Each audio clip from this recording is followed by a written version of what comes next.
Hey everybody, welcome back. Thanks for joining me again for another process video. This one is for My Scraps and More, and I'm using another sketch that I created for our April Sketchathon that's going on now. And this one has a lot of paper strips.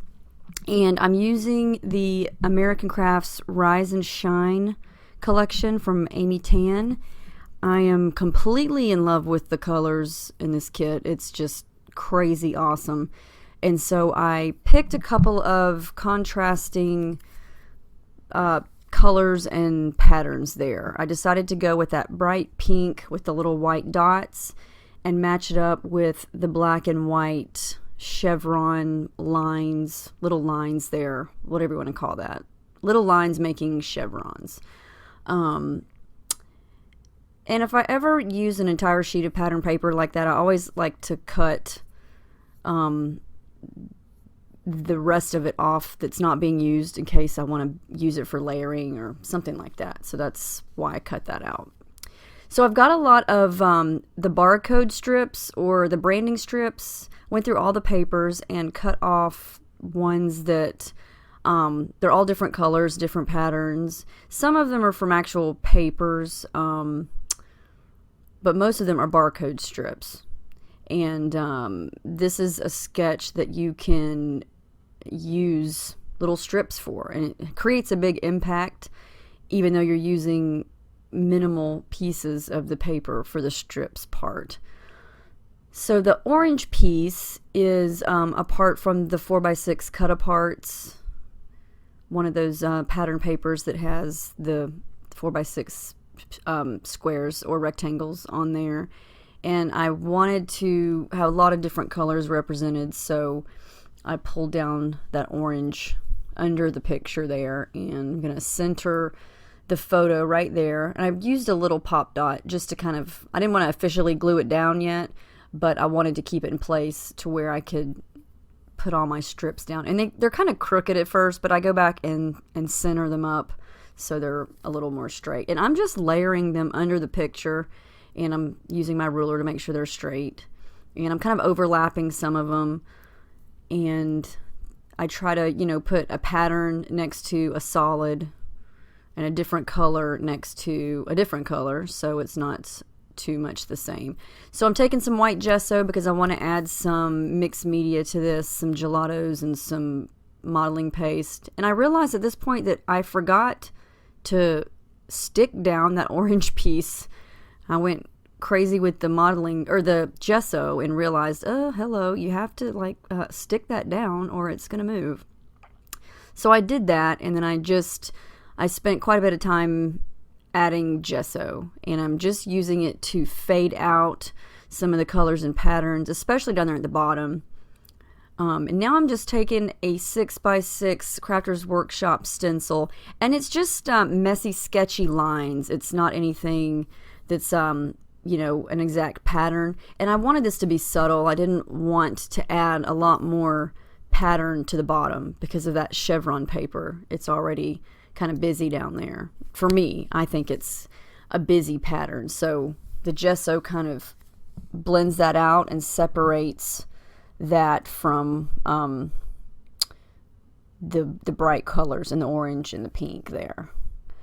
And it makes it a lot easier to start adding my gelatos. So now that that's dry, I've got those little subtle lines from that stencil, and just taking some of my gelatos in a mix of color, blues and greens, and trying to make a teal color to match that top strip there.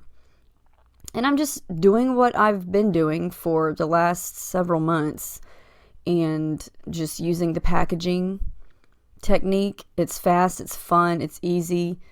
And I think you get a better look this way sometimes than you do with a brush. Just depends on the look you're going for. And I think this is fun. I like it. I want to add in some different colors of, I think I add some pink and some more blues. And, I don't have every single gelato color. So if I don't have a color that I want, I'll use my watercolors there. And the dabbing there, as you can see, kind of lightens up, because when I first put that color down, it looked really dark, And then as soon as I dabbed it up, it lightened it a lot. So I think dabbing with a napkin or a paper towel really does help if you're going for a lighter look or a lighter tone. So I added a little bit of pink, and see how it's really dark? Well, to me it looks dark, and as soon as you dab it, it lightens it up. Because I didn't want the watercolor and the gelatos to take away from the top, but I did want some messy looking stuff going on down there. Now this is Mr. Huey's, oh, I have no idea what color that is, but it's bright yellow. And so I just wanted to use a couple different products here. So I just sprayed that right onto the plastic, and it's very pigmented compared to the watercolor. So the yellow is really bright, but it's still kind of lightened up when I dabbed it. I want to add a couple of more tones of orange. So I just used the brush for that, and I barely dabbed. I didn't really completely dry it. Now I'm going straight onto the paper with the gelatos and my finger. Just add a couple more dark tones of the pink. And I wanted to make a couple smudges up there. I didn't want to cover up all the patterns of the strips because that would defeat the purpose of all the different colors and pattern paper. So I just wanted to add little touches of smudges. Does that even make sense? That's just what I call it, smudges. I'm liking how that's looking. You can still see the orange, but you know, all these smudges of color are starting to show. And since the gesso is there, the color is standing out on top of those chevrons. So I did some stitching really quickly when the camera was off. I used black, I used some zigzag and some straight, and now I'm going to add some of my favorite washi tape. I haven't used it in a while. It's film strip, and I got that from Michaels. It's the Michaels brand. I think it's Recollections. And this is one that I don't tear a whole lot. I usually, you know, rip and tear my washi tape, but since this is a film strip, I think it looks good straight up as is. So I add some to the top, some on top of those rolls, and then one strip down there at the bottom. Cutting out my pop dots, I'm going to pop the photo up. And I don't spend a lot of time showing you that because that's boring, and you know how to do that. That's like the easiest thing ever. And I try to cut out the boring parts so you're not sitting there thinking, why is she showing me pop dots? Now these clear, I guess they're clear stickers, are awesome in this Rise and Shine collection. I love that one there. It's got some built-in watercolor look to it.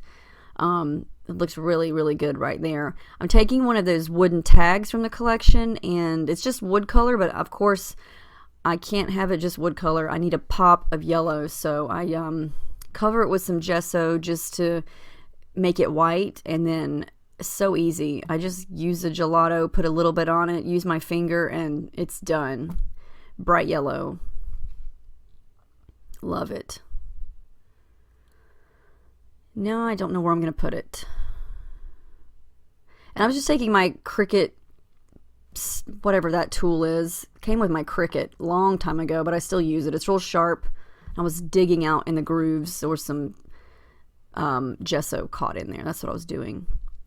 And this line also has this washi tape booklet. So I pulled a piece of the yellow and tore it and stuck it down there underneath that film strip, but you can't really see that right now. Now these stickers are from the Chamel line, and I love them because I actually did a layout that's very similar to this, and I based my sketch on that page because I liked it so much. I just wanted to do another one like it. And my title up at the top, if you remember the sketch, it allowed for a smaller title at the top and then a bigger title down below. And so my little title is called Me and Pip, and this is Paige or Mrs. Pickles or Pip or Pippy. Oh, Pip Dog, the Pipster. Oh gosh, she's got a ton of nicknames, and they all start with P half the time, but yeah, call her Pip a lot. So this is Me and Pip. I decided to stick the yellow wood piece down there overlapping that clear sticker. Well, it's not clear, but it's see-through. I'm not sure the exact professional term for those stickers, but I just call them clear.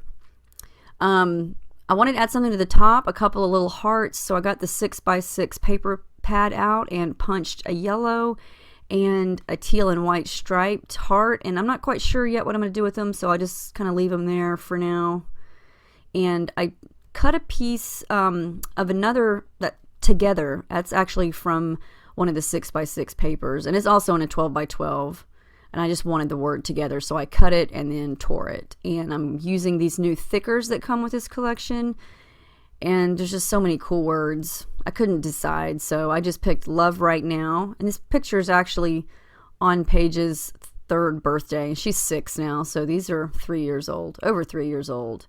But I tend to scrap old stuff before I get to new stuff, so I'm pretty much stuck in the end of 2011 and first part of 2012 right now, trying to play catch up. That little arrow is one from my stash. That's from Freckled Fawn, I believe. And that's a flare button from A Flare for Buttons. I have these things in my stash, and sometimes I just feel like this needs to be on this layout. I'm going to make it fit somewhere. And I like the pop of black that it gives. So I'm taking that little wood arrow that says this, I give it a coat of pink gelato, and I'm trying to figure out where to put it. And it's kind of busy back there in the background, so you can't really see what it says. So I'm going to glue it down to some vellum and then cut it out, but I'm going to let it dry first. Play around with some more flare, and not sure where I'm going to stick what. I'm just playing around with the placement of things. And I decided on it's white with little black curly cues or loop-de-loops. So I cut the vellum off the sides of that, and I'm going to glue that down. And I'm adding a little bit more yellow to the heart that I cut and a little more blue, just to make them pop a little bit more and give them some shading. And I believe I'm going to stick, I'm going to stick those down right there. And I think I stitched through them later. Now I'm back to the clear stickers, and these little dots are so cute, and so I just wanted to add a couple of little elements down there by that word together. I decided to put that there. For a while I wasn't sure where I was going to put it, but I like it down there. I really like how this is coming together. I love the colors. I had a really fun time making this. Well, at first when I first start a page, I'm always hesitant, and I doubt myself, and I think, why did I start it this way? Why did I tear this paper? Why did I cut it this way? But I always tell myself, just keep working at it, and I always wind up liking it, because I leave it alone for a while and come back and just finally make it to where I like it. So I'm adding some black color shine there, and I made a mess. It sort of leaked underneath that sticker, so I just kind of dabbed it up a little bit, and it's still kind of smudgy, but it wasn't a big deal to me. It looks like it kind of fits there, so. And that's going to wrap it up, I believe. Oh yeah, I added a little bit more stitching up there at the top, and then I printed out where we were and what we were doing on my printer and glued it down there as a journaling strip. And that's it. That's the layout based on the sketch. If you want to join our April Sketchathon, come on over to My Scraps and More. And if you want to visit the store, it's myscrapsandmore.com. There's always a sale going on. Audrey has tons of awesome things in the store. So I hope you come check it out. Thanks for watching, and I will see you next time. Have a good day.